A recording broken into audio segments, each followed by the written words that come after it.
বরকত সাহেবের দুর্গ অটুট রাখলেন দক্ষিণ মালদা কংগ্রেস প্রার্থী ঈশা খান চৌধুরী। বিজেপি প্রার্থী শ্রীরূপা মিত্র চৌধুরীকে বিশাল ভোটের ব্যবধানে পরাজিত করে মালদা দক্ষিণ আসনে এবারও কংগ্রেসের জয়ের ধারা অব্যাহত রাখলেন তিনি। তাই এই মর্মে আজ ঈশা খান চৌধুরীকে শুভেচ্ছা অভিনন্দন জানাতে কংগ্রেস নেতাকর্মীরা হাজির হয়েছিলেন কোতোয়ালি ভবনে। দলের জয়ী প্রার্থীর গলায় ফুলের মালা পরিয়ে হাতে পুষ্পস্তবক তুলে দিয়ে মিষ্টিমুখ করিয়ে সকলে মিলে শুভেচ্ছা অভিনন্দন জানালেন দক্ষিণ মালদার কংগ্রেস প্রার্থীকে। যে আমি জনগণকে, মালদার বাসীদেরকে ধন্যবাদ জানাতে চাই যে হয়ে ওরা আমাকে আশীর্বাদ দুয়া দিয়েছেন। আপনারা জানেন যে আমার জেঠু বরকত গনি খান সাহেব একটা কংগ্রেসের জন্য একটা জায়গা করেছেন মালদার মধ্যে।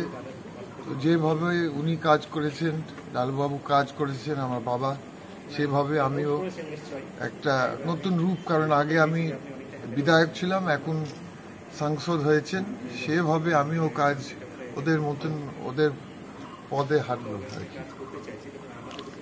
এখানে সিপিএম এর সঙ্গে জোট করে আপনি জিতেছেন, কি বলবেন? কতটা সহযোগিতা পেয়েছেন? না, খুব আমাদের সহযোগিতা করেছেন বামফ্রন্ট বন্ধুরা সব জায়গাতে। আমাদের অর্গানাইজেশনে খুব ওরা হেল্প করেছেন। আমি ধন্যবাদ জানাই আমাদের বামফ্রন্ট বন্ধুরা, কর্মীরা, ওয়ার্কাররা, লিডাররা যারা সঙ্গে দিয়েছে। এটা নিশ্চয় ওদের জন্য আমাদের ভোটও বেড়েছে, রেজাল্টটা ভালো হয়েছে। প্রথমে কি কাজ করবেন এখন? প্রথম আমার কাজ হচ্ছে, কাজের আগে আমাকে ঘুরতে হবে মালদা সিটে, আর পাবলিককে, জনগণকে, মালদাবাসীদেরকে আর মুর্শিদাবাদবাসীদেরকে আমাকে ধন্যবাদ জানাতে হবে ওদেরকে। আর ওরা যেভাবে ভালোবাসা দিয়েছে, আমি ঘুরবো, প্রত্যেক ব্লকে ঘুরবো আর মিটিং করব বা র্যালি করব জনগণকে ধন্যবাদ জানার জন্য, যেভাবে ভালোবাসা দিয়েছে। যে আপনার এরিয়ায় তো গঙ্গা ভাঙন একটা বড় সমস্যা, তো এই সমস্যাটার সমাধানে কি করবেন? এইগুলো সমস্যা, মালদার উন্নয়নের সমস্যা অনেক আছে। গঙ্গা ভাঙন, আমাদের শ্রমিকদের সমস্যা আছে, জলেরও সমস্যা আছে, আমাদের পানি জলের সমস্যা। গোটা মালদা দক্ষিণ সিট বলতে শুধু মালদা নয়, আমাদের মুর্শিদাবাদের দুটো সিট যে আছে ওদেরও পানি জলের সমস্যা। তো এটা একটা বড় লড়াই আছে, আমরা এটা ঠিক করতে চাই।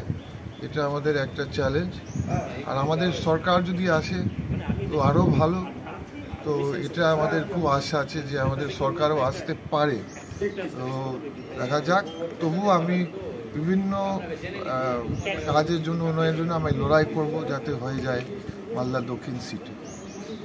দেখেছেন গতকাল আমাদের দক্ষিণ মালদায় আমাদের অত্যন্ত স্নেহের ঈশা ভাই, লালবাবুর পুত্র, বিপুল মার্জিনে কংগ্রেস থেকে জয়লাভ করেছে।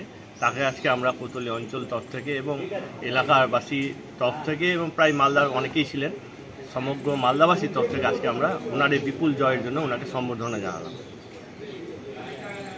এর সঙ্গে আপনারা দেখলেন মিষ্টিমুখ করানো হলো, যারা এসেছিলেন, যে সমস্ত কর্মী শুভাকাঙ্ক্ষীরা যারা এসেছিলেন ওদের মিষ্টিমুখ করানো হলো। আবিরের মাধ্যমে আমরা ওনাকেও আবির মাখানো হলো এবং আমরা আবির মেখে আজকে এই জয়টাকে সেলিব্রেট করছি এবং আমরা অত্যন্ত আনন্দে আছি যে সাম্প্রদায়িক শক্তি আগামী দিনে আমাদের এই জয়, মালদার জয়, আগামী দিনে পশ্চিমবঙ্গের কাছে একটা দৃষ্টান্ত হয়ে থাকবে এবং সাম্প্রদায়িক শক্তি বিজেপিকে উৎখাত করতে আমরা কোতোয়ালি অঞ্চল থেকে এবং কোতোয়ালি বাড়ি থেকে যে ডাকটা দিব সেই ডাকটা গোটা পশ্চিমবঙ্গে ছড়িয়ে এবং আমরা বিজেপিকে উৎখাত করতে সমর্থ হব এবং কংগ্রেসই আগামী দিনে আমাদের যে ভারতবর্ষে আসছে তার একটা দৃষ্টান্ত আমরা এই কোতোয়ালি থেকে সৃষ্টি করতে চাই। বিভিন্ন জায়গায় সমস্যা, জলের সমস্যা, নদী ভাঙার সমস্যা, এটাকে তুলে ধরবেন? হ্যাঁ, অবশ্যই। আজকে তো আপনি শুনলেন আমাদের নবনির্বাচিত সাংসদ ঈশা ভাই, উনি বললেন যে মালদার বিভিন্ন ধরনের সমস্যা রয়েছে। মালদার দক্ষিণ মালদার বেশিরভাগ এরিয়া আর্সেনিক প্রোন এরিয়া। এই আর্সেনিক মুক্ত জল আনার জন্য এবং যে কেন্দ্রীয় সরকারের বিভিন্ন প্রকল্পের মাধ্যমে যেন মালদাবাসী আগামী দিনে আর্সেনিক মুক্ত জল বাড়ি বাড়ি পৌঁছাতে পারি, তার অবশ্যই সুব্যবস্থা আমাদের ঈশা ভাইয়ের মাধ্যমে আমরা করতে পারবো। এবং আরেকটা প্রবলেম, সেটা হচ্ছে গঙ্গা ভাঙন, যেটা উনি উল্লেখ করলেন। আর আমাদের বেশিরভাগ মালদার বেশিরভাগ মানুষ পরিযায়ী শ্রমিক হিসাবে এখান থেকে বিভিন্ন জায়গায় কাজে যান, ওনাদেরও বিভিন্ন ধরনের সুযোগ সুবিধা উনি পাইয়ে দেওয়ার চেষ্টা করবেন কেন্দ্রের মাধ্যমে। এবং উনি বললেন যে আশা করা যাচ্ছে যদি আমরা গভর্নমেন্ট তৈরি করতে পারি সেন্ট্রালে, তাহলে তো মালদা একটা ভালো জায়গায় পৌঁছবে এবং ওনার মাধ্যমে মালদার জনগণের বিভিন্ন ধরনের উন্নয়ন হবে, এই বিষয়ে আমরা আশাবাদী। আপনার নাম? আমার নাম Amitabh Sarkar. Bureau report, news for Bengal.